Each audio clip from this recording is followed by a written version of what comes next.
What's up, everybody? Welcome to Show Me the Meaning, Wisecrack's movie podcast. We usually have someone yelling here, but all of our yellers are not in today. But anyway, my name is Jared, and today we're joined by the Show Me the Meaning crew. Today we got our Marvel expert, Matthew. How's it going, Matthew?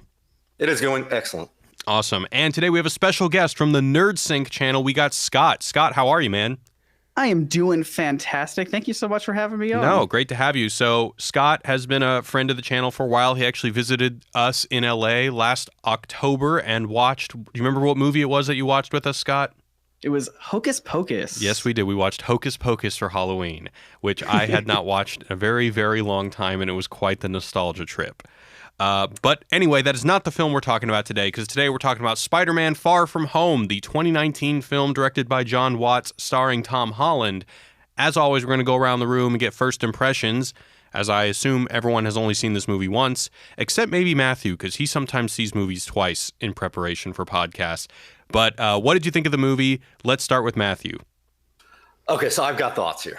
Okay. Any great Spider-Man story is necessarily going to explore the themes power and responsibility. Okay. It's easy to assume that the responsibility that goes alongside having superpowers is worth the trade-off, just due to the pure joy of using those powers.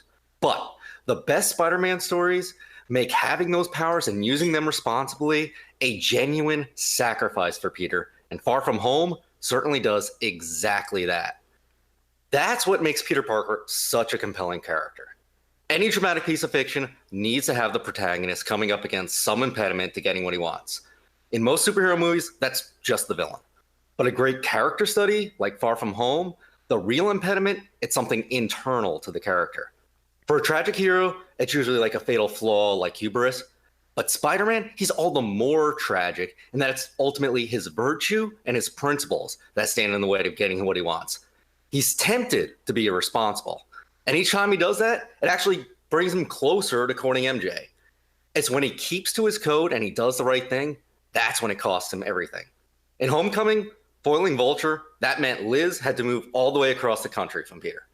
In Far From Home, foiling Mysterio, it ultimately means Peter's secret identity is exposed and he's not going to have a normal relationship with MJ. Despite the seemingly happy ending before the credits, Far From Home is a tragedy. And it would not be a real Spider-Man story otherwise. And it's also an excellent coda to the Infinity Saga as a whole. It's as much the end of Tony Stark's story as it is a Spider-Man movie. The central question that the film asks, it's a meta-cinematic one.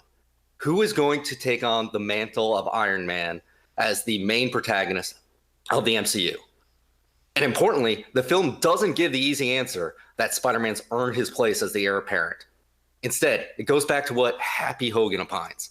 Not even Tony Stark could live up to Tony Stark. The two MCU Spidey flicks are less about Peter taking Tony's place, and it's more about him cleaning up after Tony's mistakes.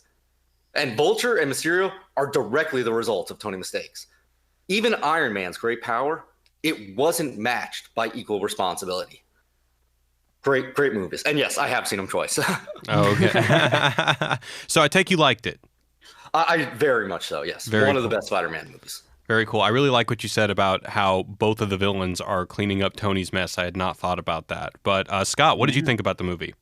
Oh, man, I loved it so much. I don't know if you know this about me. I am a huge fan of Mysterio as a character. I made a whole video recently about how the character of Mysterio influenced my life for like 15 years ago and to where I am now. It was all thanks to the character of Mysterio from the Spider-Man 2 video game of all places. And it inspired me to look into things like special effects and VFX and just work in the film industry. And that ultimately led me to starting my own YouTube channel and led me to this podcast right now. So it's all thanks to Mysterio.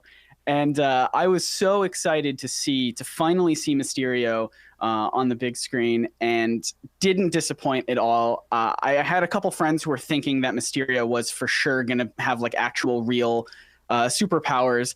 And, you know, I'm up for any sort of adaptation changing whatever they need to change, whatever they feel they need to change to tell the story that they want to tell. But boy, was I happy when it was really just all holograms and drones and special effects. So I was like, yes, yes, yes, that's all I wanted. And so I was just absolutely thrilled with seeing Mysterio and having it be exactly everything that my childhood brain wanted it to be. And I'm seeing it again tonight, so I'm very excited about it. Very good movie. Oh, awesome. I'm really glad to hear that you know a lot about Mysterio because I know next to nothing. All I knew was that he was the master of illusions, and just from watching this movie, I was able to deduce that he's basically Marvel's Scarecrow. No? Yeah, certainly. Like everything is very much illusions and holograms and just messing with people psychologically and mentally, which I thought was really interesting themes of like truth throughout the movie. Like, what is truth? Mysterio kind of manufactures his own truth. I don't know. There's a lot of elements of like what is real, what is, what can you believe sort of a thing. And I hope we'll dive into that. Yeah. Yeah, I can't wait to talk more about that. I like the movie. I think that Tom Holland is probably the best Spider-Man we've ever had. I would only maybe question if maybe Tobey Maguire is as good, but I'm leaning more towards Tom Holland. I think that Homecoming is probably my favorite MCU movie. But I think that's also because I'm an old fuck and I love the John Hughes illusions, and I kind of miss that in this one. But I liked the movie. I gotta be honest, I don't know if I was ready for another Marvel movie after Endgame. It was just a little bit too soon for me, but I really liked Spider-Man. I thought that the movie was solid, and yeah, I'm excited to talk more about it. So before we get into talking about the nitty-gritty, let's go into a recap. Before he leaves, Happy gives Peter a pair of Tony Stark's glasses called Edith that grant the wearer control of all Iron Man's high-tech defense protocols. Upon arrival in Venice, a water elemental appears and terrorizes the Venetians, only to be saved by a new caped hero, Mysterio, who claims to be from an alternate Earth that was destroyed by these elementals, the most powerful of which, Fire, will be attacking Prague in days' time. So, Peter, his classmates, and Mysterio head off to Prague. Peter and Mysterio team up to defeat the Fire Elemental, and Peter, wanting to stop being a hero so he can pursue MJ, decides to give Edith to Mysterio. Turns out Mysterio's entire backstory, along with the elementals themselves, are a sham. Mysterio is an ex-scientist at Stark Industries who created the digital projection technology that Tony uses for therapeutic purposes. Now he, along with his army of background scientists from other Marvel films, has repurposed the technology to create fake crises for him to defeat, in order for him to become the new Iron Man, the new figurehead for people to worship. MJ tells Peter that she knows he's Spider-Man just about the time Peter figures out how he got scammed by Mysterio. Peter confronts Mysterio and learns that he's going to use Edith to stage a massive attack on London that will annihilate scores of the population. Peter is defeated by Mysterio's illusions, but with the help of Happy, he's able to get back to London and face Mysterio head-on. Using his spider sense, or Peter Tingle, he's able to see past the illusions, reclaim Edith, and defeat Mysterio. Peter finally tells MJ how he feels about her, and they become a couple. Back in New York, Peter sees a news report from the desk of J. Jonah Jameson detailing a video Mysterio sent out before his death, framing Peter for the attack and revealing Peter's identity to the world. End of movie. All right, so I actually did not stay for the post-credits. Was there a post-credits scene? There was, yeah. So apparently the character that you thought was in the movie the whole time, Nick Fury, was not in the movie. That was Talos, a Skrull. And they give hints that, the Skrulls have sleeper cells all over the world. And so, yeah, Maria Hill and Nick Fury are revealed as Skrulls at the end. Yeah, and then Nick Fury is somewhere out in space, and Talos is reporting to him. Oh, wow. So does this already indicate to who the big bad is going to be for this next Marvel phase? It is giving a hint that there's going to be the secret invasion storyline where they're talking about Skrull sleeper cells. Like, we have the good Skrulls in Talos. Now we're probably going to see some bad Skrulls. What is a Skrull? You're going to have to help me. I'm not on the up and up with that. Those are the shapeshifters from Captain Marvel. I did not see Captain Marvel, but... Oh, okay. They're shape-shifting aliens. Gotcha. Okay, cool. I want to start off talking about Mysterio. So, Scott, can you give me a little bit of a background of what is, in terms of at least the original comics, what was the character like? And give me an idea of how they adapted it to this more digital era Mysterio. Yeah, so Mysterio was basically a disgruntled special effects artist. He grew up with a love of film, especially sci-fi, anything in film that really pushed the boundaries of special effects and technology. But he just didn't get the recognition that he thought he deserved. He wanted more fame and more power, and so he created this character called Mysterio. And Mysterio's whole grift was that he was trying to frame a Spider-Man for these like crimes, and then Mysterio would show up and be like, hey everyone, it's me, Mysterio. I'm the real hero. Spider-Man's the villain. I will defeat Spider-Man. You will all worship me, sort of a thing. And so he uses special effects to mimic Spider-Man's powers and frame him for these crimes, and also uses all these special effects and gadgets to fight Spider-Man. But I use fight very loosely. Mysterio and Spider-Man have a history of never really going toe-to-toe with one another because Quentin Beck's just a guy. Like, he's just a man. He's just a dude. So if Spider-Man were to punch him, which often is one punch is usually what ends the fight between them, then he just goes down instantly in one hit from Spider-Man. Spider-Man's true task when fighting Mysterio is to get past all of his illusions, get past all of his effects, and just hit him once, and Mysterio goes down. And that's pretty consistent across comics, cartoons, and video games, and even a little bit in this movie too, where Spider-Man just sees him and he just punches him in the little glass dome, and then that's pretty much it for that character.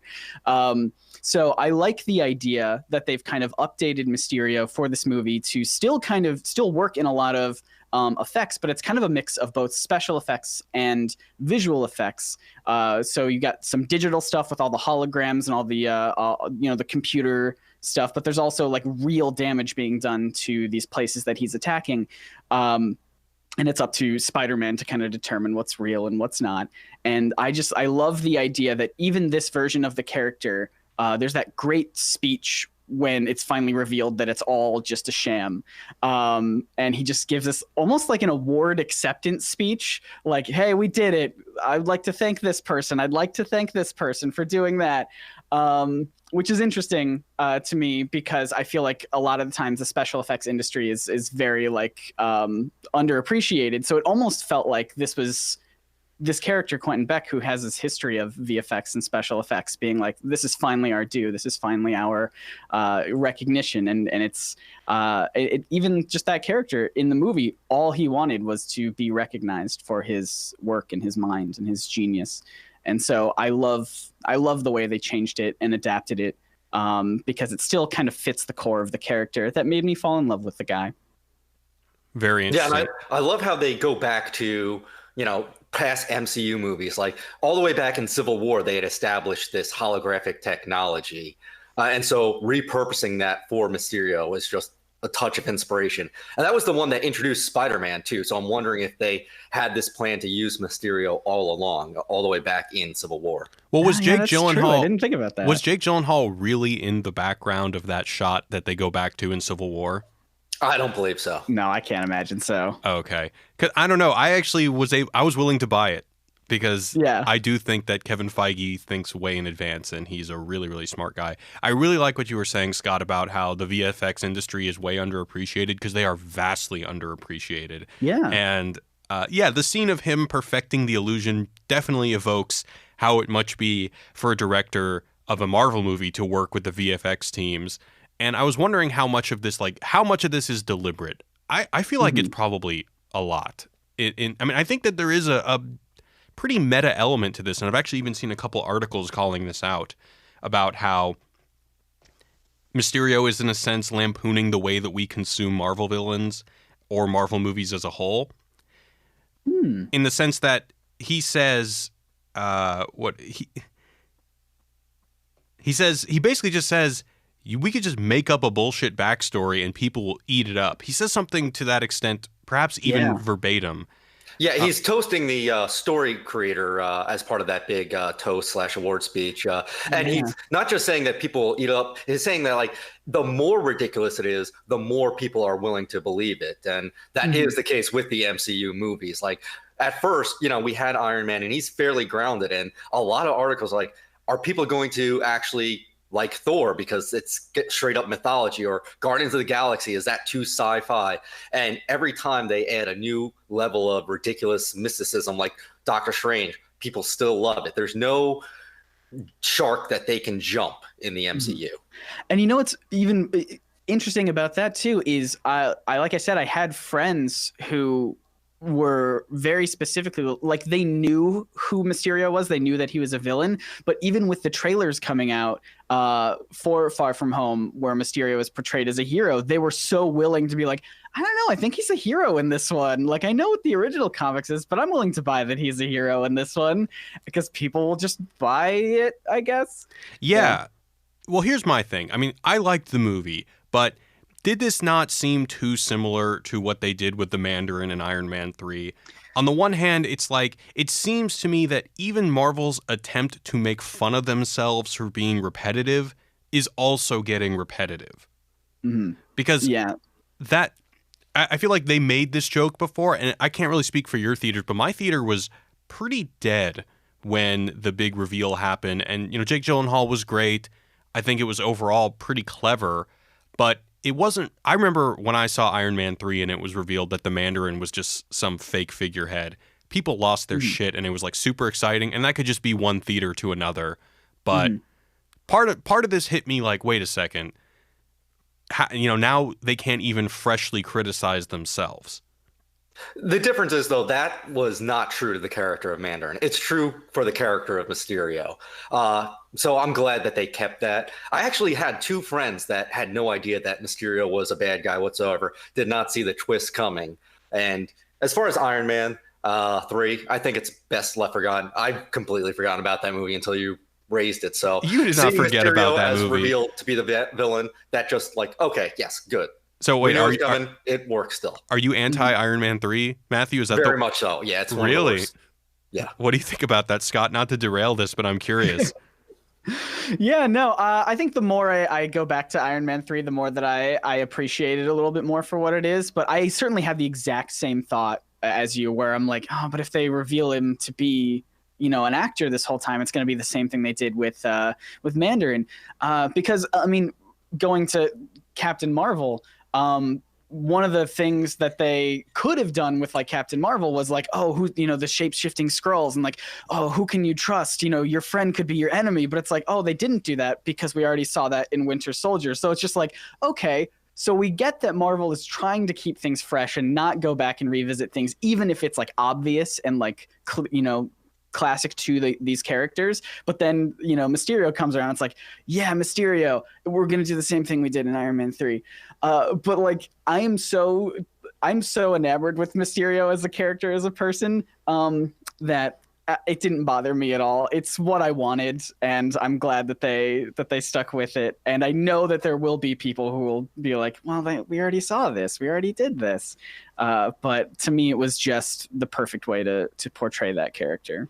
Do you think that the character is kind of shitting on the audience a little bit? There's one part in the movie I want to point to. So this is him, quote, self-sacrificing to kill the fire elemental. So this is a weird moment that we're all on board with it. We see him say something along the lines of, I'm going to do now what I should have done last time. And then he covers himself in the green aura, and then he dives right into the heart of the fire emblem. Or the fire elemental. Yeah. And then after that, it's revealed that and then after the reveal, we think back to that moment and it's just some sort of ham-fisted show. And so then we think back, we say, yeah, maybe that was a little bit cheesy and over the top. But isn't the joke on us then that we will, as Mysterio said, will believe any bullshit crazy backstory as long as there's a nice spectacle behind it? But part of the fun is suspending that disbelief. You know, I don't feel guilty for going into these movies and wanting to, you know, believe in this like secondary creation, as Tolkien would call it, like, you know, having the fun of being part of that audience. And, you know, well, I'm not saying that it's critical to the point of, you know, waving the finger at us, but I think it's just kind of a light, playful criticism. Maybe. Yeah. All right. Anything else you guys want to talk about Mysterio? Because now I want to talk about great power, great responsibility. So I don't think he is as good of a villain as last time with Vulture. Like Gyllenhaal, he's nowhere near an actor of the caliber of Michael Keaton. And his motivation for revenge, it's just not nearly as compelling as Adrian Toomes, he has his like contract stolen by Tony. Tony's kind of a villain in Homecoming, where he's engaging in crony capitalism and he's just destroying Toombs's life. He had like $1 million contract that they just ripped up. And his whole like machinations, his plot, to have the world think he's going to be this, great superhero. It's not as believable as Vulture just, okay, I'm going to become an arms dealer because that's the only choice I have left. But, it is just so much more of a cinematic spectacle seeing Mysterio on screen than Vulture. And like as a script, it doesn't work as well, but actually seeing it on screen, it's a lot more fun watching him. So I think that makes up. And it's fitting that a character who is all about special effects is kind of salvaged solely due to the use of those special effects in the movie. Yeah, totally. There's that whole like nightmare sequence where he's just giving Peter all of these different hallucinations and illusions, and all of so much of that harkens back to this like scenes from the Spider-Man 2 video game, which was like the thing that got me into Mysterio, that I was just like so giddy, just being like, oh, all the different like mirror clones of Spider-Man attacking him. That's like that when you play it in that one level, or like, oh, all these like, the statue to Mysterio, he does that to the Statue of Liberty in the game. Like, I don't know, there was just so much of it where I'm like, this is exactly what I wanted. It's so nice. So I think, yeah, it made up for it for me. I had so much fun watching him. Yeah, it definitely had a video game feel in a very good way. Even the Scarecrow levels in the Arkham series, they kind of like harken back to. Oh, for sure. Something you said, Matthew, made me remember something else about the character that I wish was fleshed out more, but I don't know. When I say I wish it's really just for my taste, because I think that the Marvel writers probably made the smarter choice to not do what I want and just keep things moving. But that is that his final line is, people need something to believe in these days. It's people need something to believe in, and these days they'll believe in anything.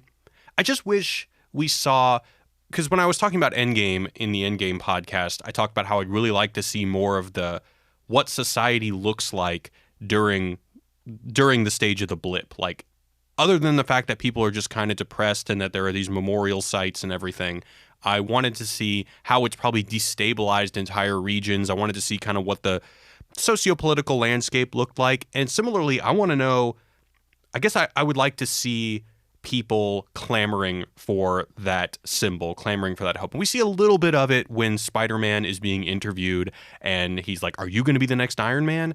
But I don't know. It seems like Mysterio was addressing some sort of deep despair that society required that we didn't really see a lot of evidence of.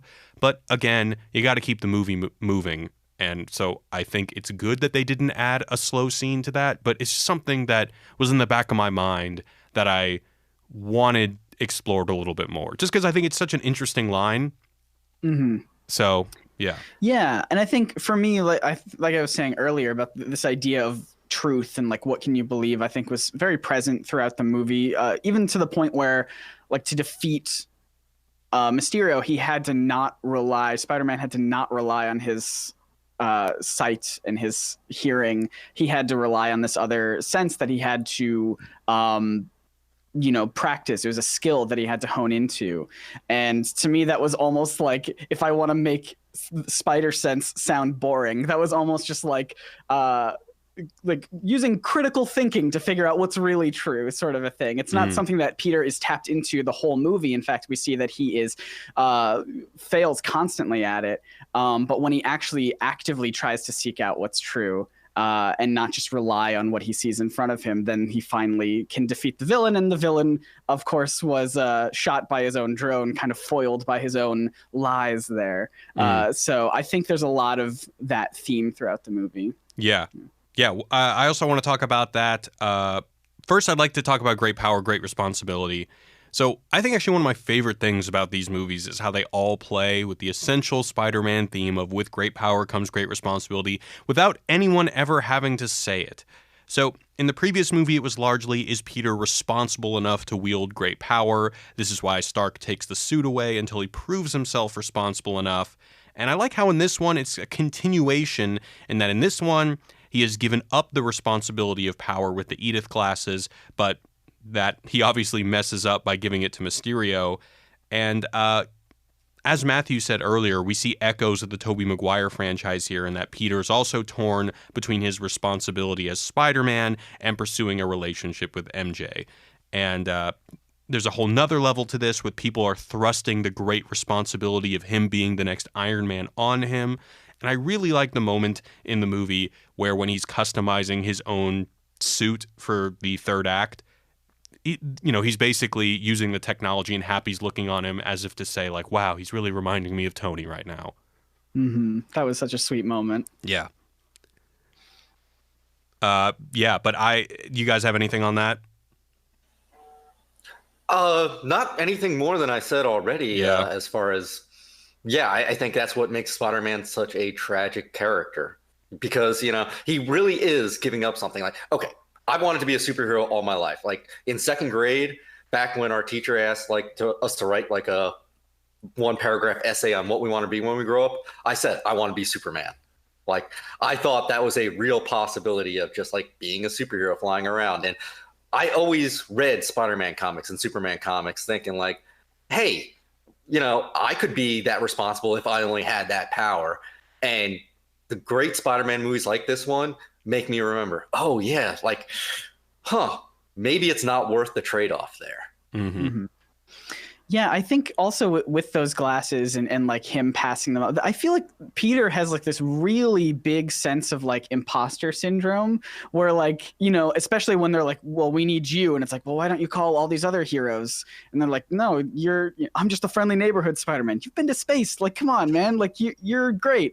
And even when with the Edith glasses, when I guess the note said like for the next Iron Man, Peter is like, well, I guess what Tony really meant was that I have to find the next Iron Man. Like, it's not me. Surely it's not me, not Peter Parker. I have to find the next person. And sure enough, it's this person that I met, like 2 days ago.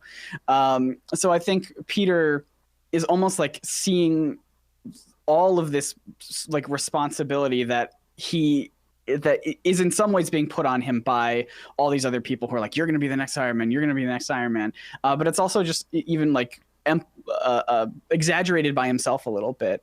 And he kind of, there are definitely a lot of moments of doubt in this movie where he just wants to pass everything off and be like, look, I don't want to be Spider-Man. I just want to go hang out with my friends. You take these glasses. I don't want them. It's too much power for me, sort of a thing. And I think, there's a lot of moments like that throughout the movie. And finally, he just kind of has this moment where it's like, maybe I'm not going to be the next Iron Man. Maybe I'm just going to be the first Peter Parker, the first Spider-Man.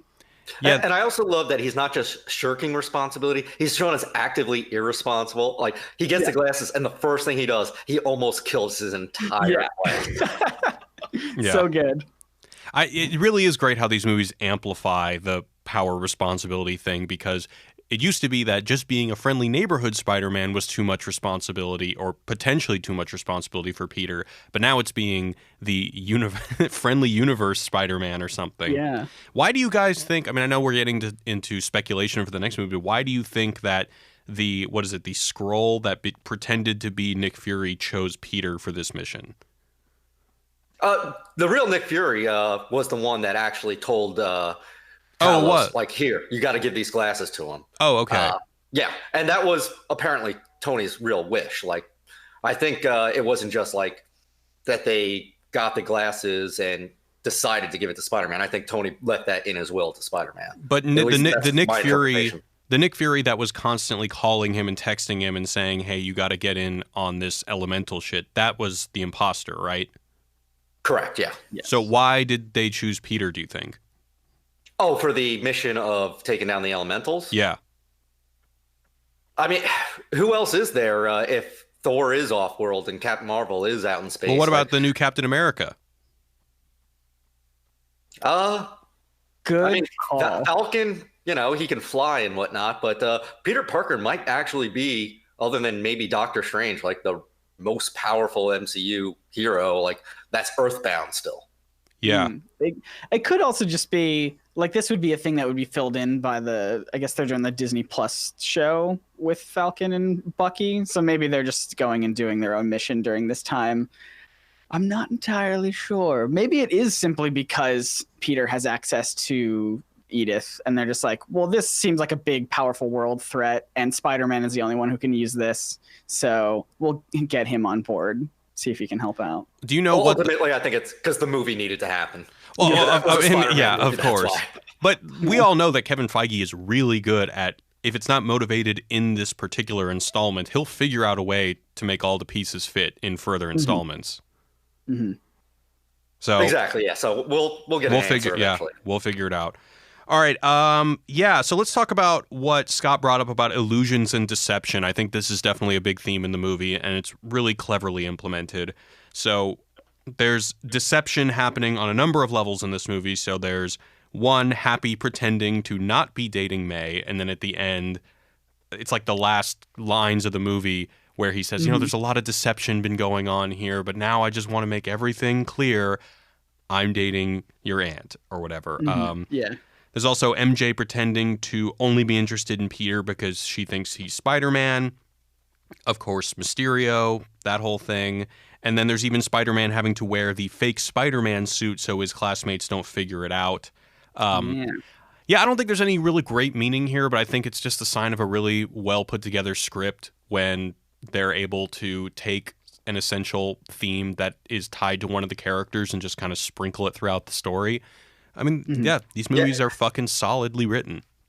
And another instance of that is where they're talking about how this guy got powers to become a water monster, and they're reading that on BuzzFeed, and they specifically say, hey, you really cannot believe everything you read online. It's just getting into this idea of that there's so much, I hate the phrase, but so much fake news out there that we really can't trust, even the things we see, like deep fakes, are a thing where we can watch a video and we don't know if the video is doctored or authentic or whatnot.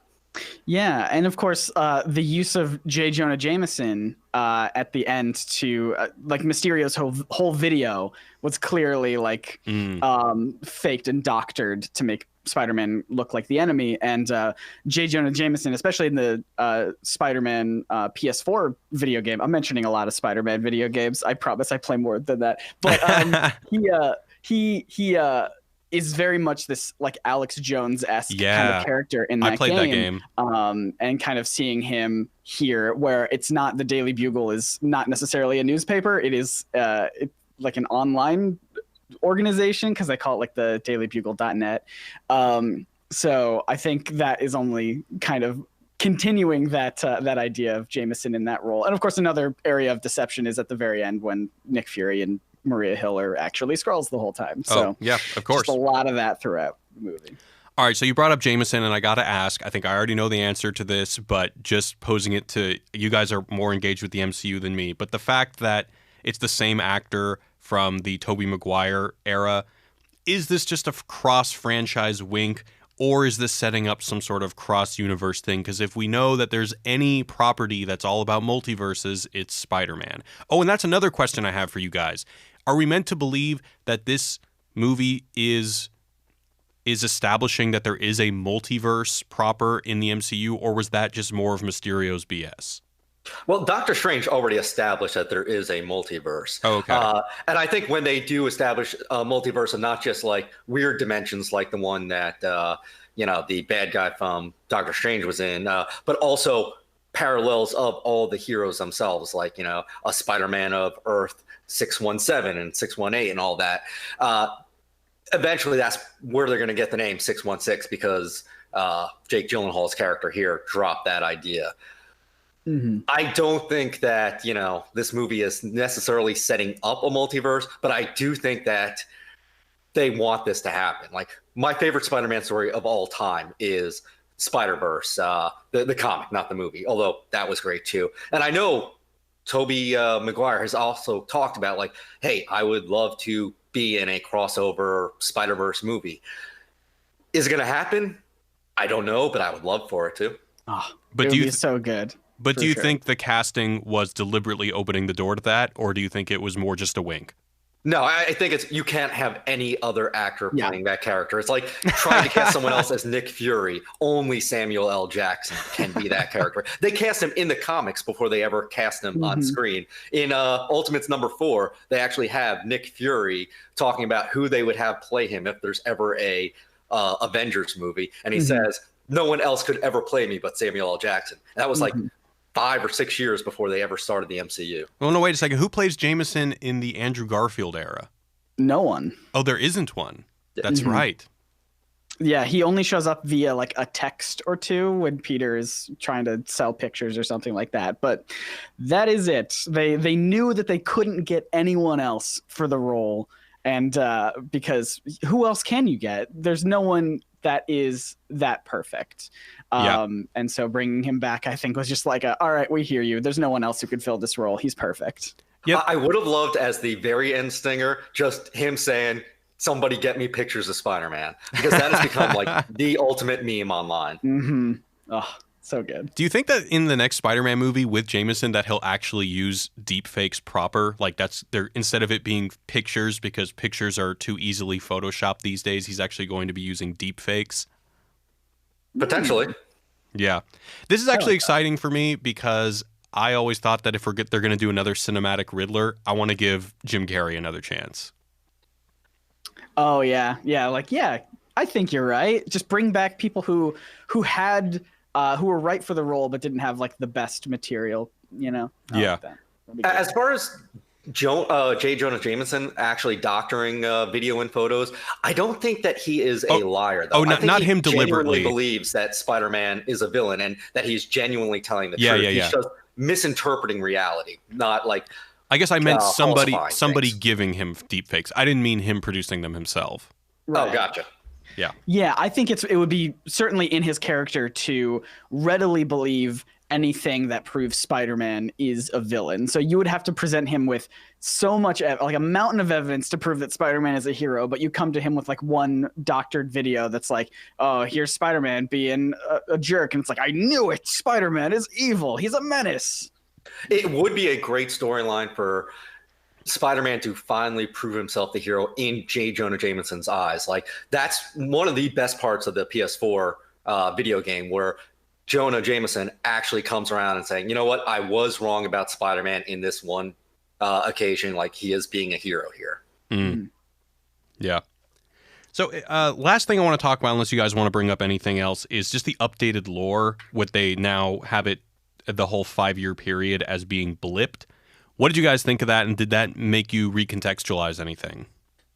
I think they really just played lip service to it. They really did not explore the truly dystopian aspects. Like, yeah, they said, hey, there's a lot of homeless people now. You saw that they're doing charity for the homeless shelter. Then they go romping around Europe, and you don't see any evidence that the world has been changed by a lack of, people, or now overpopulation with everyone back. It's just, they talked about it at the beginning, saying, yeah, this is a thing that happened, and then they completely moved on, which they had another story to tell. So I don't blame them necessarily, but it doesn't feel like that's the world they're living in. Yeah, I think the way that they played it off at the start of the movie was, very much so not like a let's really explore how this. It was very just like a comedic look. We know this happened, and we know we have to explain why all of our actors are the same age and still in high school. Yeah, the only thing that they really did was that new character, the new kid who was like kind of going after MJ. Brad. Yeah, that's right. So like he was like, he stayed around and aged 5 years, and that was like the only real thing that the blip kind of affected this movie with. Other than like trying to also explain Mysterio's existence, his whole like, oh, the blip caused a snap, or the snap caused a hole in the multiverse or whatever. But yeah, I think for the writers and everything, they were just thinking, let's just get it out of the way because we have to address it, and let's do it in a really funny kind of comedic way, and then let's just move on and tell the story that we want to tell. Yeah, I think it's the right move. What did you guys think about the subplot with Peter's best friend and the blonde girl? Because my theater, I loved it. It's super bad.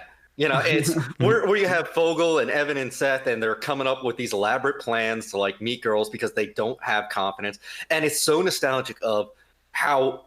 I know, at least me, I don't know about you guys, that's what high school was really like. And it's the best type of cringe humor because you're cringing at yourself and who you were. And, Peter Parker, he grew up as a geek, bespectacled. And he's one of the smartest guys on the planet. He's a superhero. As soon as he gains a little bit of self-confidence and comes into his own, like he is going to be getting like, supermodel girlfriends like Mary Jane from the comics. Like he is just going to be this world Superman. But for now, he is still in that awkward teenager phase. And it is just such a fun trip watching them. And seeing his best friend screw him over, like, oh, we're going to be bachelors in Europe. And then as soon as they get off the flight, oh, yeah, no, I got a girlfriend. You're going to be the third wheel now. That brings back memories. I think Ned is one of the funniest characters in the MCU. I think he's just, every scene that he's in is just brilliant. And I loved seeing his whole arc with Betty and that whole romance, and seeing it flourish on the plane ride there, and then melt away on the plane ride back, as they're just like, you know what, men and women, they grow apart, but we could still be friends. So, like, I don't know, I just thought it was such a kid trying to be an adult sort of a thing. It was very funny. Cool. Anything else you guys want to bring up before we go into the mailbag? No, I think I'm good. I think I said everything I want to say, other than, have I mentioned how much I love Mysterio? Because that's a big part of me and my personality. Well, I'm glad that it fulfilled what you were expecting. That's pretty special. It is. I'm very excited. Like I said, I'm seeing it again tonight. So, woo! The one other thing I would say is I really don't like the new direction that they have for the MJ character, where they deliberately make her weird, which I don't see what Peter sees in that. Like, I truly love Mary Jane Watson from the comics, where she is this like self-assured party girl who Peter cannot keep up with. And, she has that perfect opening in the very first issue. You see her as, face it, Tiger, you just hit the jackpot. And that's the girl I want to see Peter with. And so this, girl that is obsessed with the Black Dahlia and murders and, Bo, and just like trying to be as weird as possible. I'm like, really? That's who you're going for, Peter? Yeah, she's like the stand-in for the, quote, freak girl in The Breakfast Club, at least in the last movie. Mm-hmm. Yeah, I've seen that comparison made, and it's apt. Yeah. I will say one other thing is that I really liked how this movie had a couple different moments of Peter actually showing how brilliant that he is. Because I feel like for a lot of his appearances in the MCU, he shows up, he's Spider-Man, that's great. But I love Peter when he is this brilliant inventor, and also just this brilliant mind when he's like kind of geeking out about the existence of multiverses, and like he's everyone kind of stops and sees how much he's rambling, or when he's upgrading his gear and building his new suit, and he's like trying to upgrade things and like, can we move this to this many watts and whatever.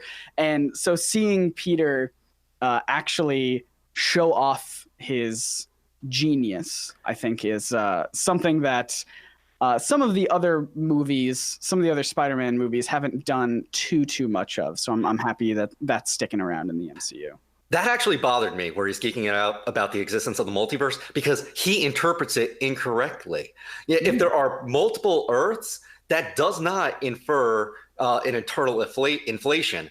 If there's eternal inflation, that means that all these parallel universes that where they have deep where they're no longer inflating in that little bubble, there's so many trillions of light years away that you cannot physically get to them. For a multiverse in which you can actually cross over, it has to be some other interpretation of the multiverse, like in the DC comics, where it's just harmonics, frequencies, like vibrating at different frequencies, but they're all taking up the same space. In eternal inflation, they're actually within like the same universe, really. It's just they're bubbles within that universe that are trillions and quadrillions of light years apart, and you just cannot get to them. So for Mysterio to be from another Earth, it does not signify that, and Peter's wrong, and he's showing that he is not a genius there. It bothered me. I don't think he's showing that he's not a genius. I think he's showing that he's still a kid with a lot to learn, but he still has a lot more knowledge than I did when I was that age. Yeah, okay, I'll give him that, yeah. All right, we're going to go into the mailbag. If you want to send us a voicemail, it's 213-534-8807, or send us an email at movies@wisecrack.co. We actually got an email from Jacob about Spider-Man Far From Home, so let's going to start with that. So he says, hey guys, I'm a big fan of the Show Me the Meaning podcast. I was just hoping if I could ask you guys if you were planning on covering Spider-Man Far From Home. An interesting idea came to me watching the movie, which is making an audience care when the stakes aren't real. Thanks again. So I think I'm a little confused as to what he's pointing to here, because, and this was something that I asked myself too. So we're meant to believe that the illusions that Mysterio is conjuring with the drones are fake, but there are some drones that are actually shooting out bullets that are actually destroying these monuments. Is that the logic? Yes. Yeah, Yeah. The damage is real, but the illusions, these monsters, are fake. Yeah. Right.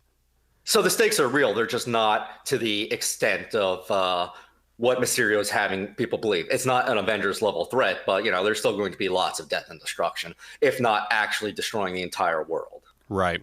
Yeah. All right, that's what I assumed. Have you guys seen the movie Her? We've got some voicemails about Her and Black Mirror San Junipero, but if you guys haven't heard of that, we'll just move on. Or have you guys seen San Junipero, not Her. I've not seen anything. Okay. Let's just keep to the mailbag, but if you guys want to send us a voicemail, 213-534-8807. Have you guys seen Toy Story 4? Yes.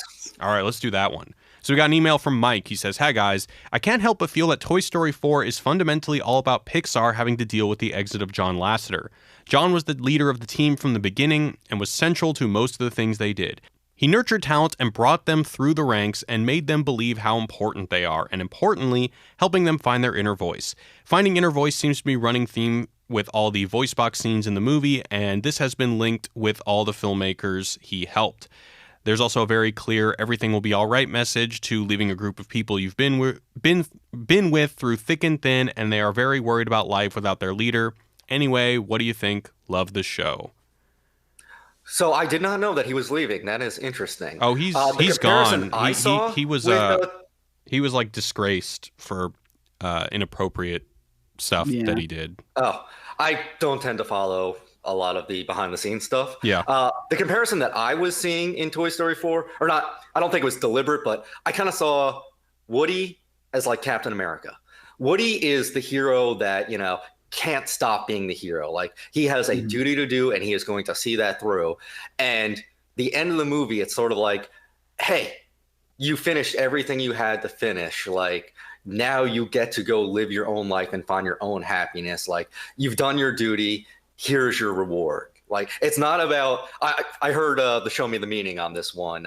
And you guys were saying that he's kind of like shirking that duty. I kind of saw it as exactly the opposite of like, you did everything that anyone was asking you to and more. You went above and beyond. Like, please go find a life for yourself. You deserve this. And it's just like the final of Captain America in Endgame. Like, he deserved finally getting a piece of happiness for himself. Yeah, I guess I just don't really know if Woody is really happiest when he's with Bo Peep or living a free life, or if he is happiest when he's with a kid. The Woody that I know, having seen these 4 movies, seems like it would be better if Bonnie's tired of him, then he'd probably be happiest with a new kid. But then again, if we live in a world where cowboy toys just aren't cool anymore and kids just aren't interested, then I guess the next best thing is to live your own life. Well, I think Woody's happiest when he's helping kids, and I think that's what he sticks around to do at the carnival, is to give kids these toys to make them happier. Sure.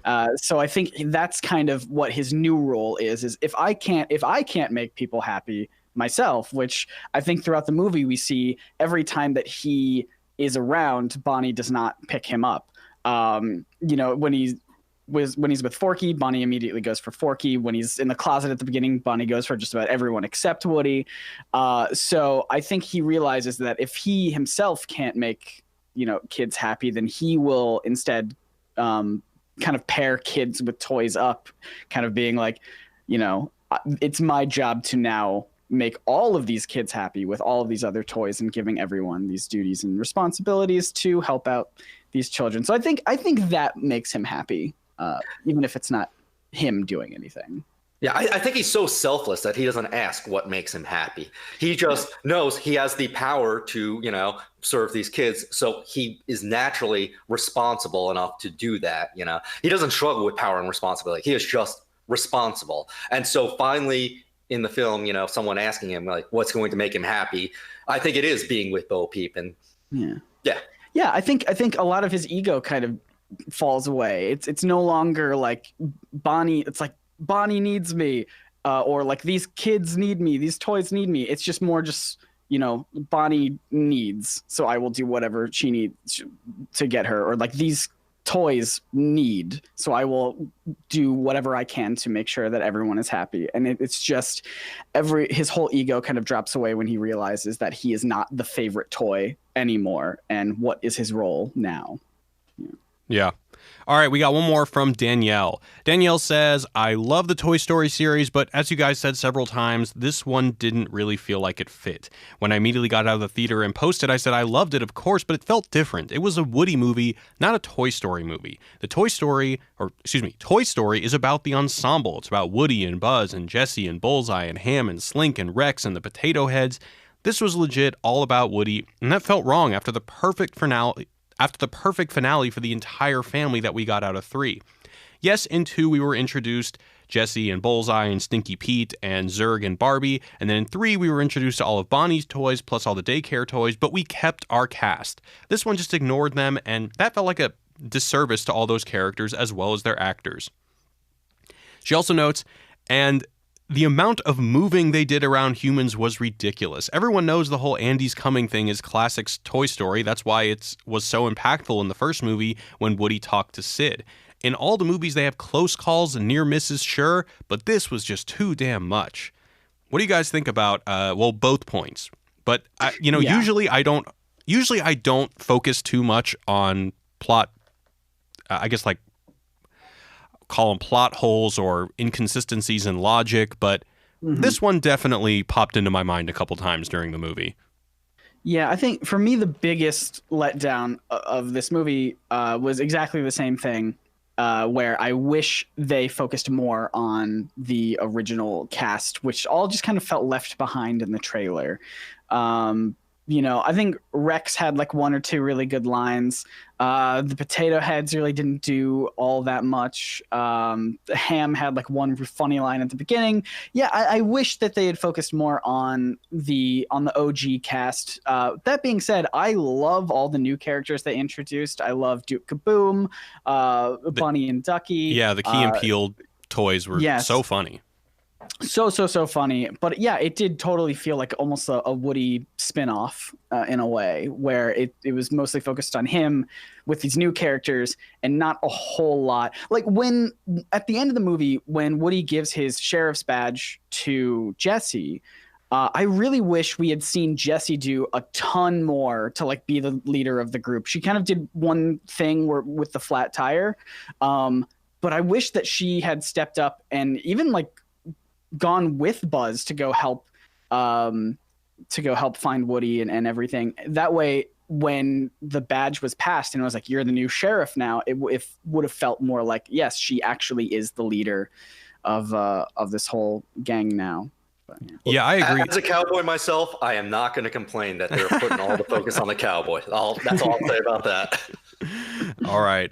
That actually made me want to ask one more question about Spider-Man Far From Home. And when we're talking about these logical inconsistencies or jumps in logic, did you guys feel like Aunt May wasn't really that concerned about Peter at all, to the point where she just wasn't freaking out? She was like, oh, he'll be fine.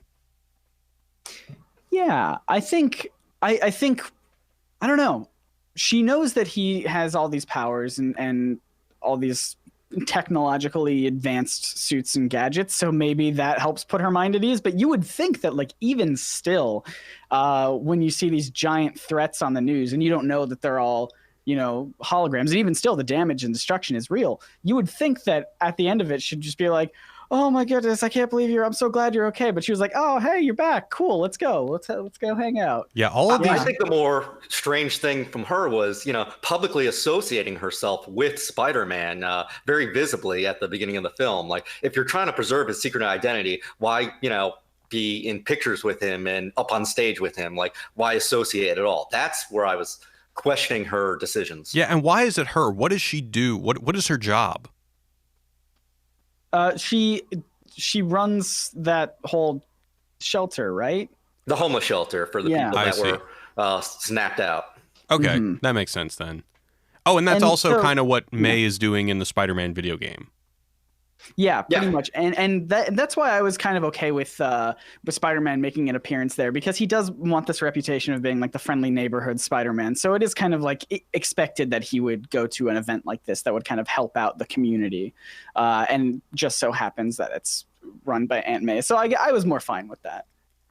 These kids are so used to they're just seemingly not traumatized by the fact that seemingly every couple of months they are living through a near extinction event.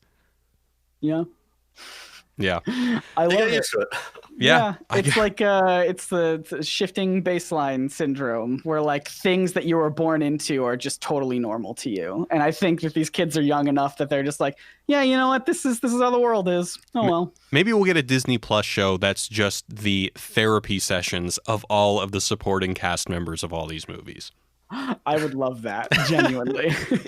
When I was in high school, we had a bomb threat every single Thursday for like 8 weeks straight, to the point where we just started like wearing our jackets to homeroom, knowing that we were just going to be outside in the stadium while they looked for a bomb. Like, you just adapt and get used to it and it becomes passe. Like, I get how these kids feel. Yeah. Yeah. Yeah, we were talking about the movie 8th Grade a couple podcasts ago, and they have this scene, the whole movie takes place in a middle school, and they had this scene where all the children are in the hallways and they're prepping or they're doing like a simulated school shooter event so that they'll be prepared if anything like that ever happens. Yeah. And that to me just seemed like, wow, I didn't do that when I was in middle school. Is this a joke? Is this like some sort of wink and a nod to how common these things have been? Or is this something that people really go through? And then I learned that this is something that is done and adopted pretty universally among middle schools and high schools today. And I was like, damn, I wonder what the fucking Marvel Kid drills are. Oh my God, I can only imagine. Yeah. All right. But I want to cut it off. So, Scott, tell us a little bit about Nerdsync.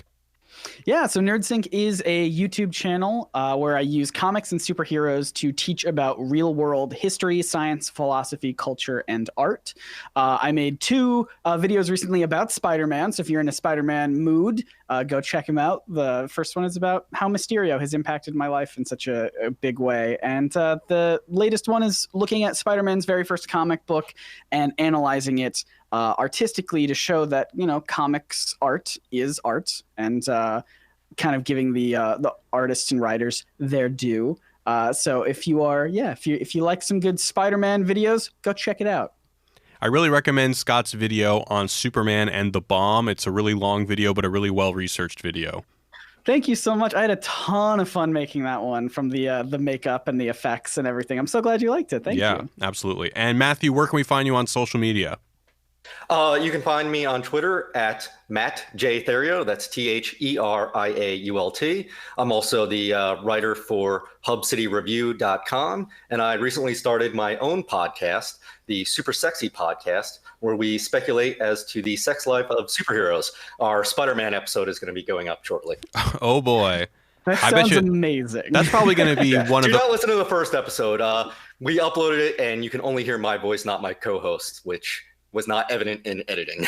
Oh no. So it's a learning process.